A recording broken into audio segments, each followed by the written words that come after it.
Hey traders, my name is Antariksh and आज मैं आपके साथ डिस्कस करने वाला हूँ कि स्विंग ट्रेडिंग और इंटरडे ट्रेडिंग के लिए स्टॉक्स कैसे सिलेक्ट करते हैं, क्या सेक्टोरियल एनालिसिस करना चाहिए, कैसे सेक्टर की बेसिस पे हम हेवी वेटेज स्टॉक्स ले सकते हैं।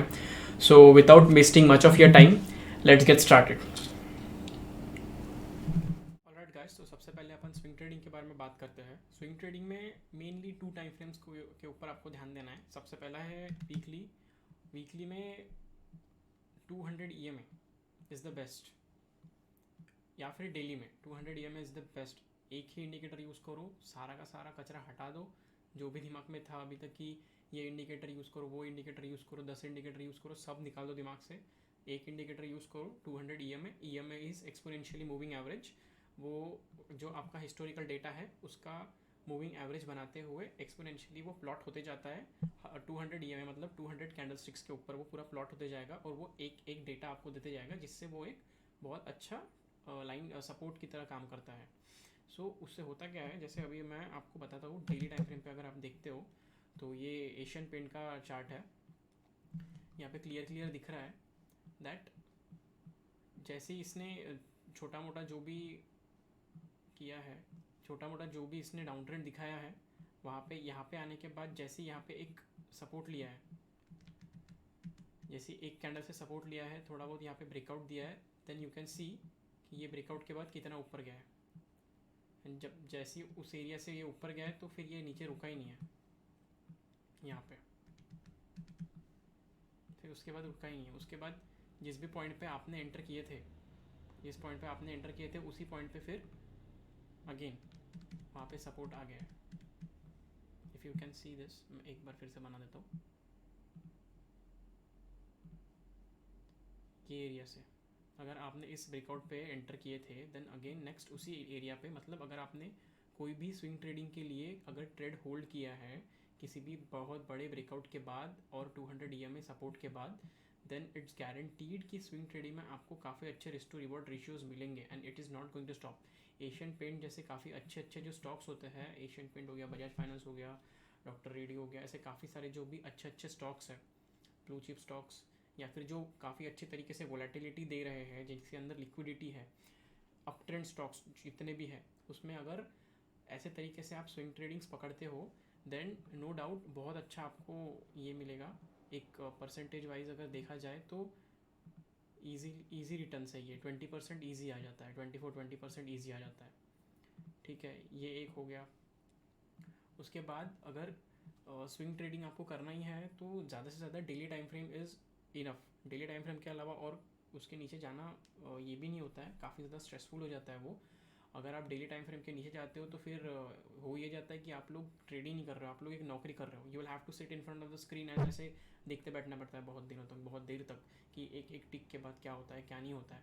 और डेली टाइम फ्रेम पे अगर आप एंट्री करते हो, देन बेस्ट ये हो जाता है कि अगर आपने 20% का 20-30% का ग्रैप करने के लिए टारगेट रखे हैं, तो यू सेट कि हाँ 5-5% का आप लोग रिस्क रख रहे हो, तो अगर गैप डाउन भी होता है किसी दिन तो वो ज़्यादा अफेक्ट नहीं करता है। लेकिन वही अगर आप थोड़ा छोटे टाइम फ्रेम पे 1 hour time frame, 15 minute time frame, 30 minute time frame के ऊपर अगर आप स्विंग ट्रेडिंग करने की कोशिश करते हो, तो वहाँ पे क्या होता है, आप लोग 2%-3% ऐसे ही ग्रैप कर पाओगे, यही आपके टारगेट्स रहेंगे। बट डेली टाइम फ्रेम के टारगेट्स थोड़े ज़्यादा हो जाते हैं एंड जो रिस्क होता है वो भी मिनिमाइज हो जाता है। अगर आपने क्वांटिटी कम रख के थोड़ा सा 5% रिस्क की जगह पे 10% रिस्क कर दिए और वहाँ पे 40% टारगेट बना दिए, तो ये और स्ट्रेस फ्री हो जाता है। लेकिन वही अगर आप थोड़े छोटे टाइम फ्रेम पे चेक करते हो, जैसे अगर आप 60 मिनट टाइम फ्रेम पे चेक करते हो और अगर आप टारगेट सेट करते हो, चलो यहाँ पे अगर 200 EMA का ब्रेकआउट भी दे दिया है और यहाँ पे कुछ टारगेट सेट किया है, तो ये ज़्यादा से ज़्यादा 7% 5% ऐसे ही रहता है। बट होता ये है कि अगर 4% का गैप डाउन आ जाता है, देन आपने 2% रिस्क रखा होगा तो उससे डबल आपका लॉस हो जाता है, फिर झक मार के आपको पूरा लॉस बुक करना ही पड़ेगा। इट्स बेटर कि डेली टाइम फ्रेम ही आपको स्विंग ट्रेडिंग के लिए चूज़ करना है, उसके अलावा उसके नीचे नहीं जाना है। आफ्टर दैट ये 200 EMA जो है ये हर जगह पे काम करेगा। लाइक अगर आप वीकली पे भी चेक करते हैं, सी दिस, अगर वीकली पे आप आते हैं तो ये एक बहुत ही स्ट्रॉन्ग अप ट्रेंड है, बहुत स्ट्रॉन्ग अप ट्रेंड है। एज यू कैन सी, जब से यहाँ पे एक बार सपोर्ट लिया था 2009 में वगैरह, तो तब से ये ऊपर गया। तो ऐसे टाइम पे आप क्या करोगे, आप 50 EMA यूज़ कर लोगे।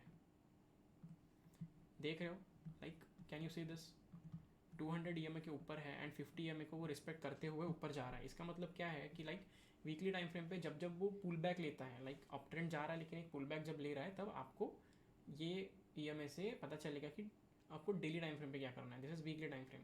अभी जैसे यहाँ पे वगैरह अपन ये वाला एक बार चेक कर लेते हैं, ये वाला जोन,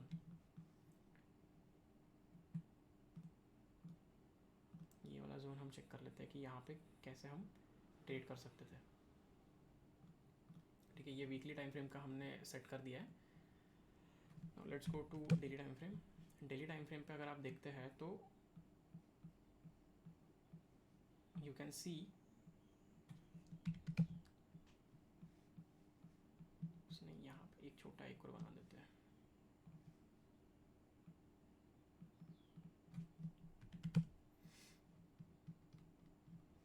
ये देखो यहाँ पे, वहाँ पे वीकली टाइम फ्रेम में 50 EMA का सपोर्ट लिया है एंड यहाँ पे इसने 200 EMA का ब्रेकआउट दिखाया है। ये जो ब्लू कलर की जो लाइन है वो 200 EMA है। एंड अगर आप वो 200 EMA पे एंटर करते हो, लाइक ये वाली यहाँ पे भी एंटर करते हो, then you can grab really good opportunity, like somewhere around 20% वगैरह तो आराम से ग्रैब कर सकते हो। जो इसका प्रीवियस स्विंग है, ये देखो, जो इसका प्रीवियस स्विंग है यहाँ पे 17% आपको ईजीली दिखा रहा है, ईजी। और ये टाइम पीरियड हो जाता है ऑलमोस्ट समवेयर अराउंड नवंबर से लेके अप्रैल तक, मतलब 2 महीने का, 2-3 महीने का। हाँ, मतलब एक ये पोजिशनल ट्रेड हो जाएगा ऑलमोस्ट पूरा। तो ये हो गया है स्विंग ट्रेडिंग के लिए।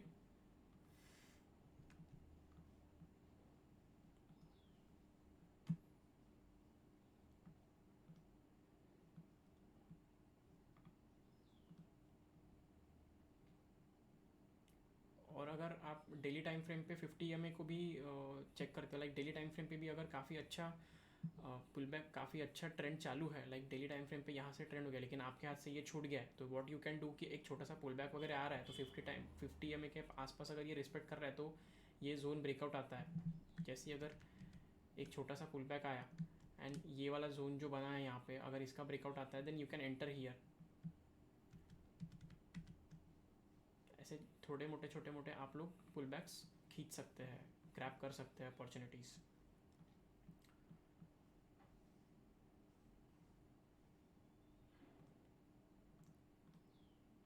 अगर यहाँ पे अगर हम इस स्टॉक के बारे में बात करते हैं कि ये कैसे काम कर रहा है, सो यू कैन सी कि यहाँ पे काफ़ी अच्छा सपोर्ट है एंड इसने इसी सपोर्ट से एग्जैक्टली पुल बैक लेके रिवर्सल दिया है। And you can see here 200 EMA भी वहाँ पे नीचे साइड में सपोर्ट था। अगर 200 EMA के आसपास वो नहीं आया है लेकिन वहाँ से रिवर्सल दे दिया है, तो हम इसे ट्रेड कैसे करें। 50 EMA प्लॉट किया है, अभी 50 EMA के आसपास है। जैसे ही यहाँ पे इस जोन का ब्रेकआउट आता है, ये एक जोन है, ये जोन में अभी ट्रेड हो रहा है, अगर इस जोन का ब्रेकआउट आता है तो then we can enter long.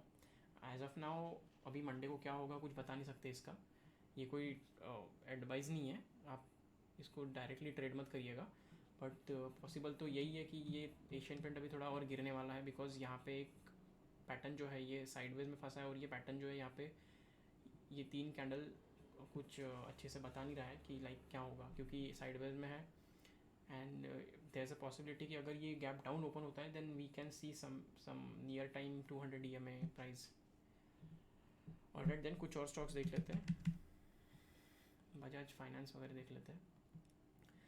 Bajaj finance वगैरह भी काफ़ी अच्छा स्ट्रॉन्ग अप ट्रेंड मोमेंटम वाला स्टॉक है।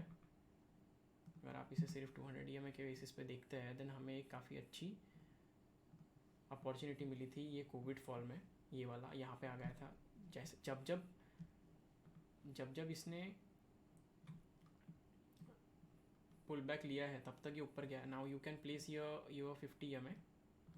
देखो जब इसने 50 EMA के आसपास आके पुल बैक लिया है, ऊपर गया है, आया है, ऊपर लिया है, फिर से यहाँ पे ऊपर, फिर से यहाँ पे ऊपर, मतलब 1 2 3 4 5, अभी क्या हो रहा है 6, मतलब अगर 6 बार भी आपने इसको ग्रैब किए रहते over the period of 2016 to 2021, मतलब 5 साल में आपने कितने इसके ग्रैब किए रहते, लेट्स सी, ये यहाँ पे 115%, यही तो होती है असली स्विंग ट्रेडिंग या फिर पोजिशनल ट्रेडिंग। वैसे अगेन कितना ग्रैब किया यहाँ पे, जो प्रीवियस स्विंग होता है उसके ऊपर आपके टारगेट 60%। ऐसे ही अगर आप यहाँ पे वगैरह चेक करते हैं तो काफ़ी अच्छे मोमेंटम्स 43%। ऐसे ही 6 बार भी अगर आपने ग्रैब किए रहते हैं वीकली टाइम फ्रेम पे, वीकली टाइम फ्रेम बहुत ही ज़्यादा स्ट्रेस फ्री होता है, कुछ देखना नहीं होता है, एक बार ले लिए तो उसे भूल जाओ, बस प्राइस एक्शन के ऊपर भरोसा रखो। अप ट्रेंडिंग स्टॉक्स बेसिकली जो मोमेंटम होता है स्टॉक मार्केट का, उसका जो इनिशियल मोमेंटम है वो बुल ही है। सो हमें ज़्यादा बेयर के बारे में सोचना नहीं है। अभी ये कोविड फॉल वगैरह जो आया है, ये एक बहुत ही सही और हेल्दी वाला मोमेंटम था, जहाँ पे जहाँ पे ये नीचे तक आया है। यहाँ पे हमें अपॉर्चुनिटीज़ मिली थी, 60% नीचे गिरा था, मतलब हमें 60% डिस्काउंट में ये स्टॉक मिला है, ऐसे कह सकते हैं। और अगर कोई स्टॉक्स हम चेक कर सकते हैं तो हाँ, अभी ये वीकली टाइम फ्रेम, इसी में एक बार डेली टाइम फ्रेम के ऊपर बता देता हूँ मैं। अभी जैसे ये डेली टाइम फ्रेम है, डेली टाइम फ्रेम पे जब जब ये 200 EMA के आसपास आया है, तब तक अगर आपने इसका ट्रेड लिए रहते हैं, कम से कम आप 50% तो ग्रैब कर सकते थे। 30-50% का टारगेट बनाओ। ये चवन्नी पेनी स्टॉक्स में ट्रेड करना छोड़ दो, चिल्लर जमा करना छोड़ दो, 2-3%, 4% इंट्राडे करके 2-3% जमा करना छोड़ दो, स्विंग ट्रेडिंग में शिफ्ट हो जाओ। अगर आज तक आपने किए नहीं होंगे तो ये बहुत बेस्ट होता है, बहुत स्ट्रेस फ्री होता है। आप इसके साथ साथ और भी कुछ करना होगा तो वो भी कर सकते हो। उसके बाद अगर और हिस्टोरिकली मैं बताऊँ आपको, जब जब ये डेली टाइम फ्रेम पे 200 EMA पे आया है, इसने अगर प्रीवियस स्विंग तक का आपने रखा है, अगेन ये देखो ईजी 30-40% ईजी था। ये प्रीवियस स्विंग था उसका, उसके ऊपर गया।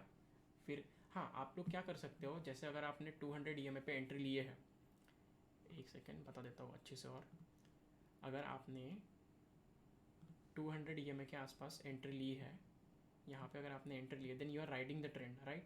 एंड तब तक मत छोड़ो जब तक ये 50 EMA के आसपास पुल बैक नहीं लेता है।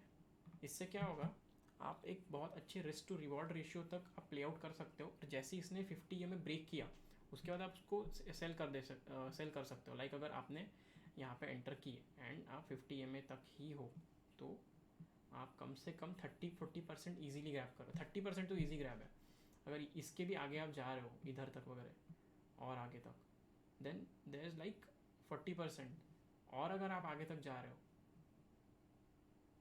अगर आप स्विंग ट्रेडिंग ले लिए हो और उसको होल्ड करते करते एक पोजिशनल ट्रेड में कन्वर्ट कर देते हो, then you can grab as much as possible, like 60-40-50% ऐसे ग्रैब कर सकते हो। अभी कभी कभी क्या होता है कि आप एंटर करने के बाद स्टॉप लॉसेस भी हिट होते हैं। लाइक अगर आपने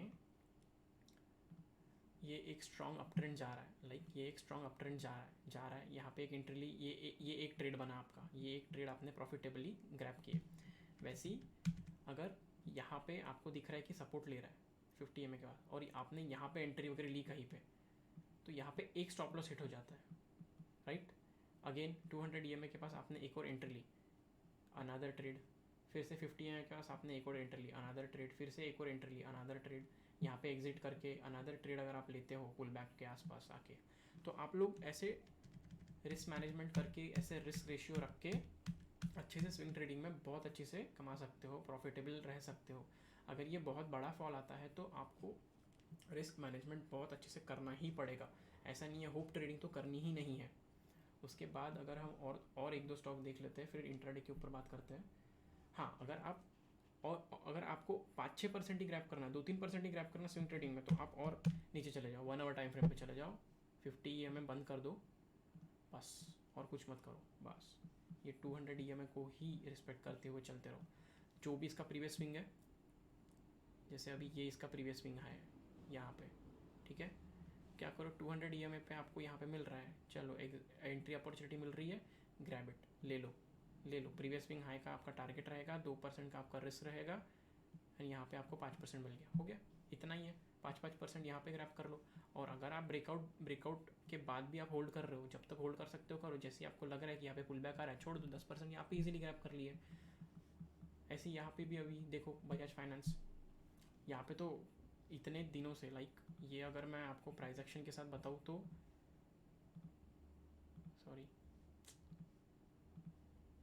प्राइजेशन के साथ अगर बताओ तो ये काफ़ी अच्छा ब्रेकआउट है यहाँ पे, अगर आप देख सकते हो, अगर आपको दिख रहा होगा तो समझ मतलब ये एटलीस्ट थोड़ा बहुत अगर आपको एक्सपीरियंस होगा, थोड़ा बहुत टेक्निकल एनालिसिस आती हो तो आपको जाहिर सी बात थोड़ी बहुत बातें यहाँ पे समझ जाएगी कि मैं ट्रेंड लाइन ड्रॉ क्यों कर रहा हूँ। ट्रेंड लाइन ड्रॉ करने के बाद वो वैलिड कैसे रहती है जब उसके पास मल्टीपल टचेस आ जाते हैं, ठीक है। और यहाँ पे हुआ है ब्रेकआउट प्लस 200 EMA ब्रेकआउट, इसकी वजह से ये बहुत ज़्यादा वैलिड हो जाता है। That's it. तो ऐसे आपको ट्रेड्स करने हैं, ऐसे आपको ट्रेड अपॉर्चुनिटी ढूंढने हैं। कोई भी टिप देता है तो वो नॉइस हो जाता है, वो फिर नहीं मिलता है आपको, क्योंकि वो टिप देते देते वो ट्रेड आगे चले जाता है। तो सेटअप एनालिसिस खुद को ही करना है। आई वुड सजेस्ट कि आप निफ्टी 500 स्टॉक्स के ऊपर पूरा ध्यान दो। ये जो है ना, ये stocks every week Saturday Sunday बैठ के आराम से सेटअप एनालिसिस करो। 200 EMA डेली टाइम फ्रेम पे सर्च करो। अगर वो पुल बैक ले रहा होगा तो ट्राई करो कि 1 आवर टाइम फ्रेम पे वहाँ पे कोई 200 EMA पे सपोर्ट लेता है क्या। अगर वीकली टाइम फ्रेम पे पुल बैक ले रहा होगा तो ट्राई करो कि डेली टाइम फ्रेम पे कहीं पे 200 EMA के आसपास आपको कोई प्राइस एक्शन ऐसी मिल रही है क्या जो रिवर्सल दे रहा होगा। मॉर्निंग स्टार पैटर्न होता है, ब्रेकआउट ट्रेडिंग होती है, काफ़ी सारे पैटर्न्स होते हैं जो आपको रिवर्सल देते हैं। ये सारे निफ्टी 500 के स्टॉक्स हैं। अगर आपने इतने स्टॉक्स में भी एनालाइज कर लिया ना एवरी वीक, तो आपको कम से कम 2 से 3 तो मिलेंगे ही मिलेंगे जो मार्केट डायरेक्शन में आपको मिल जाएंगे। लाइक अगर निफ्टी गिर रहा है तो निफ्टी सेलिंग की तरफ ध्यान दो, अगर निफ्टी ऊपर जा रहा है तो बाइंग की तरफ ध्यान दो। दोनों साइड से रेडी रहो। अगर निफ्टी उस दिन अगर उस वीक गिरने का कुछ दिखा रहा है वीकली टाइम फ्रेम पे, तो आप बेरिश मोमेंटम के हिसाब से स्टॉक्स ढूंढो। वैसे ही अगर आपको मार्केट में लग रहा है कि नहीं अभी last week was pretty bullish और ये वाला जो मंडे है ये भी अगर बुलिश हो जाता है, ट्यूसडे को आप अपना सारे स्टॉक्स रेडी रखो and then you can trade in that. वैसे ही अगर मैं इंट्राडे की बात करता हूँ तो इंट्राडे में भी सेम एनालिसिस करनी है। सिर्फ आपको 15 मिनट पे जाना है। 15 मिनट पे जाने के बाद सबसे पहले मैं निफ्टी बैंक निफ्टी के ऊपर आपको बता देता हूँ वो वहाँ पे कैसे चेक करते हैं। अभी जैसे 15 मिनट टाइम फ्रेम पर पहले हिस्टोरिकली बात कर लेते हैं। हिस्टोरिकल में क्या हिस्टोरिकल डेटा अपने को क्या बता रहा है।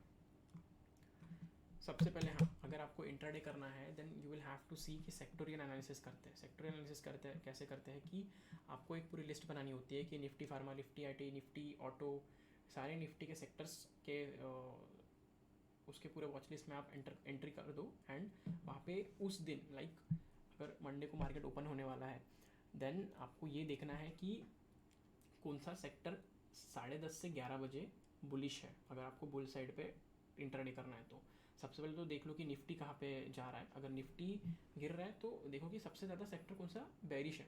उसके बाद वो सेक्टर के अंदर जैसे अगर मार्केट बुलिश है और फार्मा सेक्टर मार्केट अगर बेरिश है और फार्मा सेक्टर बुलिश है तो आपको क्या करना है कि फार्मा सेक्टर में जो सबसे हैवी वेटेज वाला स्टॉक है उसको ओपन करना है एंड उसमें मोमेंटम चेक करना है, राइट।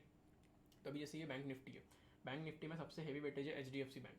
तो HDFC बैंक ओपन करके देखो कि आपको बाइंग अपॉर्चुनिटी मिल रही है, सेलिंग अपॉर्चुनिटी मिल रही है। जैसे अगर ये बैंक निफ्टी फ्राइडे के दिन 900 पॉइंट्स गिरा है तो HDFC बैंक में देखो कि सेलिंग अपॉर्चुनिटी मिलती है क्या। सारे बैंकिंग स्टॉक्स में देखो कि कहीं पे कोई सेलिंग अपॉर्चुनिटी मिलती है क्या, कहीं कोई रिजेक्शन ले रहा है क्या, कोई 50 EMA से रिजेक्शन ले रहा है क्या, 200 EMA से रिजेक्शन लेके नीचे गिर रहा है क्या। वहाँ से आप बेरिश साइड पर आप एक ट्रेड ले सकते हो। उसके बाद अगर बैंक निफ्टी का, हाँ अभी मैं इंट्राडे के ऊपर आपको बताता हूँ। जैसे अभी आपने देख लिया है डेली टाइम फ्रेम पर, एक सेकेंड, अगर आपने डेली टाइम फ्रेम पर ये देख लिया है कि इस दिन यहाँ पे आपका ये सेटअप था, यहाँ पे एक सपोर्ट था, ये एक ट्रेंड एंड ब्रेक हुई है। ये वाले दिन आपको पता चल गया कि यार यहाँ पे तो ट्रेंड एंड ब्रेक हुई। ये वाला दिन आपको पता है कि अभी गैप अप होके ऊपर ही जाएगा। तो यहाँ पे इस दिन क्या करना है, आपको बैंक निफ्टी के सारे बैंकिंग स्टॉक्स की एक लिस्ट बना लेनी है। एक दिन पहले प्री डे होमवर्क जो होता है वो करना होता है। तो उसमें आपको क्या करना है, जैसे आपने बैंक निफ्टी अगर आप इंडेक्स भी ट्रेड करते हैं तो भी चलेगा या फिर स्टॉक्स भी ट्रेड करते हैं तो भी चलेगा। तो यहाँ पे क्या करना है, ये अपने को कैंडल पता है कि ये वाली कैंडल, दिस वन, इस कैंडल की बात कर रहा हूँ मैं। अगर आपको ये वाली कैंडल के बारे में पता है कि हाँ अभी इस कैंडल के बेसिस पे ट्रेंड लाइन ब्रेकआउट भी हो चुका है, 200 EMA के आसपास ही ये ट्रेड कर रहा है, ऊपर से वहाँ पे एक सपोर्ट भी है। And this is daily time frame. Intraday अगर आपको करना है तो सबसे पहले डेली टाइम फ्रेम पे चेक करना है। 1 आवर टाइम फ्रेम पे, 60 मिनट टाइम फ्रेम पे उसका स्ट्रक्चर कैसा है वो देखना है। 50 मिनट टाइम फ्रेम पे आपको कोई अपॉर्चुनिटी मोल देखनी है और 5 मिनट टाइम फ्रेम पे एंट्री एग्जिट करनी है। ओके अभी तो इंट्राडे के लिए ये पहले ये बात कर लेते हैं। तो अभी ये वाली कैंडल अगर मेरे पास है तो इस कैंडल के बारे में मेरे को पता नहीं है, बट मुझको इतना पता है कि इतना सब कुछ होने के बाद यहाँ पे ये काफ़ी अच्छा बुलिश मोमेंटम आने ही वाला है, राइट। सो आपको क्या करना है, गो टू 60 मिनट। 60 मिनट जाने के बाद ये वाला जो दिन है आपको यहाँ पे भी दिख जाएगा कि सुबह सुबह ये 200 EMA के ऊपर है। अभी आपको बुलिश जाना है तो जाहिर सी बात है आपको 200 EMA के ऊपर के ही सारे स्टॉक्स बुल साइड पे ट्रेड करने हैं। अगर आपको बेरिश जाना है तो 200 EMA के नीचे ही सारे स्टॉक। तो स्ट्रक्चर मुझे दिख गया कि यहाँ पे सुबह सुबह यहाँ पे मार्केट ओपन हुआ 9:15 बजे, एंड मुझे ट्रेड तो करना है 10:30 और 11 के बाद ही, क्योंकि तब तक मार्केट सेटल हो जाता है। ये 1 आवर है, राइट। 10:15 11 तक पता चल गया कि दिन पूरा बुलिश है, राइट। तो यहाँ पे अभी मुझको क्या करना है, 15 मिनट पे आ जाना है, ठीक है। 15 मिनट पे आने के बाद दिस इज इट, यहाँ पे 10:15 11:15 हाँ, यहाँ पे समझ गया। यहाँ पे हमें समझ रहा है कि यहाँ पे कंसोलिडेट हो रहा है स्टॉक, यहाँ पे कंसोलिडेट हो रहा है बैंक निफ्टी। अभी बैंक निफ्टी अगर यहाँ पे कंसोलिडेट हो रहा है, लेकिन 1 आवर टाइम फ्रेम पे उसने बैक टू बैक सबसे पहले सुबह तो एक दिन पहले तो उसने बुलिश मोमेंटम दिया, जहाँ पे वो 200 EMA को यहाँ पर रेजिस्टेंस ले रहा था, यहाँ पर रेजिस्टेंस ले रहा था, राइट। ये जो पॉइंट है यहाँ पर रेजिस्टेंस ले रहा था, एंड इसके बाद गैप अप ओपन होके 9:15 बजे जो 1 घंटा था पूरा उसने ट्रेड पूरा बुल साइड पे दिया है, राइट। तो अभी मैं 10:15 बजे 10:15 के आसपास क्या करूँगा, चेक करूँगा कि मुझे कोई अपॉर्चुनिटी मिलती है क्या। तो अपॉर्चुनिटी यहाँ पे तो कंसोलिडेट हो रहा है, तो what I will do here, I will wait for opportunity, I will wait for an breakout opportunity, क्योंकि वो वहाँ पे कंसोलिडेट हो रहा है। ये देखो ऐसा, अभी यहाँ पे जैसी इस कंसोलिडेशन का लाइक ये सबसे पहले सुबह ओपन हुआ, इसीलिए 10:15 और 11 के बाद ही ट्रेड करना है, क्योंकि तब तक मार्केट सेटल हो जाता है और उसके बाद आपको ट्रेड करने के लिए अपॉर्चुनिटी मिलती है। थोड़ा सा डेटा आपके पास आ जाता है कि यार अब मुझे क्या करना है आगे, राइट। वो पॉइंट है, इसीलिए आपको 11 बजे के आसपास ट्रेड करना स्टार्ट करना है दिन का। ऐसा नहीं कि मार्केट ओपन हो गया, बुलिश दिख रहा है, एंटर कर जाओ। कभी कभी काम करेगा, हमेशा काम नहीं करेगा वो, एंड वो भी उसके लिए भी लक फैक्टर काम कर जाएगा फिर आपके लिए, राइट। अभी यहाँ पे मैंने एंटर कर दिया, मेरा रिस्क टू रिवॉर्ड रेशियो अगर मैं मैच करता हूँ देन मुझे ज़्यादा से ज़्यादा अगर इंट्राडे कर भी रहा हूँ तो मुझे ज़्यादा से ज़्यादा 2% बहुत है, और मेरे लिए मैं 0.8% रिस्क रखता हूँ, 2% वगैरह बहुत ज़्यादा हो जाता है, तो ये ईजिली अचीवेबल है। 2% भी नहीं, वॉट एवर, लाइक दिन खत्म हो रहा है, जितना जा रहा है बुलिश, वो इंडेक्स में वैसे भी 2% मिलना बहुत मुश्किल हो जाता है। ये तो इंडेक्स है, आप स्टॉक में वगैरह 2% ईजिली ग्रैप कर, 1.5% 2% ईजिली ग्रैप कर सकते हो। ये काफ़ी अच्छा, ये 1:2 का रेशियो हो जाता है। वैसे ही अगर आप किसी भी स्टॉक में भी जाके देखते हो, you can do it again, like अगर ये 15 मिनट का टाइम फ्रेम है एंड सेम चीज़ डेली पे देखा कैंडल्स कैसी बन रही है, उसके बेसिस पे आपने 60 मिनट पे आके देखा कि स्ट्रक्चर क्या बन रहा है उसके बाद आपने 15 मिनट पे आके देखा कि कौन सी कैंडल कहाँ पे क्या कर रही है। अगर कोई सपोर्ट ले रहा है, कोई रिजेक्शन ले रहा होगा 200 EMA, तो मैं वहाँ पे सेल कर दूंगा। अगर मुझे डेली टाइम फ्रेम बता रहा है कि आज बेरिश दिन है, सेक्टोरियल एनालिसिस बता रहा है कि आज बेरिश दिन है, मार्केट बता रहा है कि आज बेरिश दिन है, तो I will go bearish on it. अगर मुझे चार्ट भी बता रहा है कि बेरिश है, आप सेल कर सकते हो, बट वैसा नहीं है, सब कुछ बेरिश है लेकिन यहाँ पे वो बुलिश जा रहा है, तो मैं उसको टच नहीं करूँगा, बिकॉज ये गिरने ही वाला है, मतलब ये गिरेगा ही गिरेगा। जैसे अगर आप यहाँ पे देखते हो, यहाँ पे एग्जांपल है, सुबह सुबह जैसे यहाँ पे मार्केट ओपन हुआ इस दिन 30 अप्रैल को, राइट, वैसे ये पहले ऊपर गया फिर नीचे आया, और उसके बाद गिरते गया। तो अगर ये ऊपर गया एंड अगर मैंने जल्दबाजी में यहाँ पे एंटर किया रहता तो ये तो मुझे लॉस ही करा दिया रहता ना, स्टॉप लॉस ही हिट हुआ रहता मेरे। इसीलिए घाई गड़बड़ी नहीं करना रहता है स्विंग ट्रेडिंग में। वीकली टाइम फ्रेम देखो, 200 EMA 50 EMA प्लॉट करो, स्ट्रॉन्ग ट्रेंड तो वीकली पे 50 EMA पे आने दो, उसे एंटर करो अच्छे कैंडल्स पे, अच्छे प्राइस एक्शन पे। अगर आपको और थोड़ा सा एग्रेसिव ट्रेडिंग करनी है तो आप डेली टाइम फ्रेम पे आ जाओ। डेली टाइम फ्रेम पे अगेन स्ट्रॉन्ग है तो 200 EMA पे पुल बैक लेने का वेट होने दो, अगर लेता है उसके बाद कोई रिवर्सल कैंडल स्टिक दिखती है देन एंटर कर जाओ। अगर वही 50 EMA प्लॉट करो डेली टाइम फ्रेम पे, एंड वहाँ पे अगर आपको स्ट्रॉन्ग ट्रेंड के साथ 50 EMA में पुल बैक मिल रहा है तो 50 EMA पे ले लो। वैसे ही हर स्टॉक में आप ऐसे खुद से एनालाइज करो एंड ट्राई करो कि आप सेक्टोरियल एनालिसिस के साथ ही आप इंट्राडे करो, राइट। इसके अलावा और अगर मैं आपको बताऊँ तो एक न्यूज़ ट्रेडिंग करके होता है। न्यूज़ ट्रेड कैसे करते हैं, अगर कोई किसी भी स्टॉक का कोई न्यूज़ आने वाला होता है तो क्या करो, 15 दिन बाद अगर उसका न्यूज़ है तो आज से उसको ट्रैक करना चालू कर दो। लाइक अगर कि कहीं वो 200 EMA के आसपास से रिवर्सल दे रहा है क्या, अगर वो 15 दिन बाद उसकी न्यूज़ है तो आज से उसको ट्रैक करो। अगर वो अपसाइड जा रहा होगा तो तुरंत ले लो, जैसे ही उसकी न्यूज़ आती है तो वहाँ पे सेलिंग चालू कर दो। क्योंकि क्या होता है, न्यूज़ जब आती है तो वो अगर गलत न्यूज़ आने वाली होती है, फॉल्स न्यूज़ आने वाली होती है, तो अभी से उसका मैनिपुलेशन स्टार्ट हो जाता है और वो ऊपर चलना चालू कर देता है। लेकिन अगर अच्छी न्यूज़ आने वाली होती है तो वो धीरे धीरे सस्ता होने लगता है। जैसे ही वो सस्ता होता है, जैसी न्यूज़ आई वहाँ पे बहुत सारे लोग खरीद लेते हैं। इंस्टीट्यूशनल्स को पहले से पता रहता है, they buy it beforehand. So you have to play with institutions and not with retail trading. Retail trading ये सिर्फ होप ट्रेडिंग होती है। लाइक बहुत कम पता होता है, बहुत कम लोगों को सेंटिमेंटल ट्रेडिंग करते हैं। सो इट्स बेटर कि आप इंट्राडे से ज़्यादा स्विंग ट्रेडिंग पे ध्यान दो। इंट्राडे अगर कर भी रहे हो तो 15 मिनट 5 मिनट 15 मिनट पे भी अगर आप कर रहे हो तो बेटर है कि उसको हार्डली 2-3 दिन तक होल्ड करो, बस हो गया। अगर वो काफ़ी अच्छे ट्रेंड में आपको मिल जाता है तो। अगर आपको इंट्राडे करना है देन ट्राई करो कि पूरा दिन आप कैप्चर कर सके। कैसे कैप्चर कर सके, जब जब वो 200 EMA के आसपास आता है और वहाँ से रिवर्सल देता है, राइट, तभी कैप्चर कर पाओगे। एंड अगर 15 मिनट के आसपास आपको आके ऐसा कुछ रिवर्सल मिलता है देन आप 5 मिनट पे आ जाओ। 5 मिनट के आसपास आपको काफ़ी अच्छे स्पॉट आउट्स हो जाएंगे, गारंटीड स्पॉट हो जाएंगे। जैसे अभी देखो यहाँ पे एक है, ये वाला अगर मैं आपको दिखाता हूँ तो ये 5 मिनट पे ऑलरेडी अच्छा मोमेंटम दिया ही होगा। ये देखो, जैसे यहाँ पे 5 मिनट पे इसने ये इतना गिरा, मतलब यहाँ पे मार्केट ओपन होता है, यहाँ पे इतना गिरा, देन यू कैन एंटर। ये देखो यहाँ पे इतना गिरा है, right.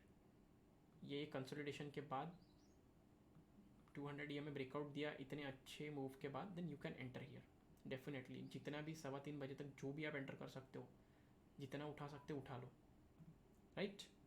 So this is it. आज के लिए इतना काफ़ी है। मैं और इन डेप्थ और इन डिटेल में इसके ऊपर और एक और वीडियो बनाऊंगा। I hope this will help you for a while. अगर और कोई डाउट्स आते हैं then definitely do let me know in the comments और यू कैन DM मी। मेक श्योर स्विंग ट्रेडिंग के ऊपर ज़्यादा ध्यान दो, बिकॉज आज के डेट में मार्केट इतना वोलेटाइल हो चुका है कि एक सिंपल मूव के, एक सिंपल न्यूज़ अगर रनिंग मार्केट में आ जाती है, कुछ भी हो जाता है, बहुत ड्रास्टिकली मूवमेंट्स आते हैं। तो स्टॉक्स की तरफ अगर ध्यान दे रहे होगे तो मेक श्योर करो कि आप स्विंग ट्रेडिंग ही करो। अगर इंट्राडे करने का मूड है, इंट्राडे ही करना है aggressively, then 15 minute time frame के नीचे मत जाओ। उसके नीचे बहुत नॉइस होता है, बहुत मोमेंटम्स होते हैं, बहुत हेवी मोमेंटम्स होते हैं। So thank you for the day, see you next time, bye.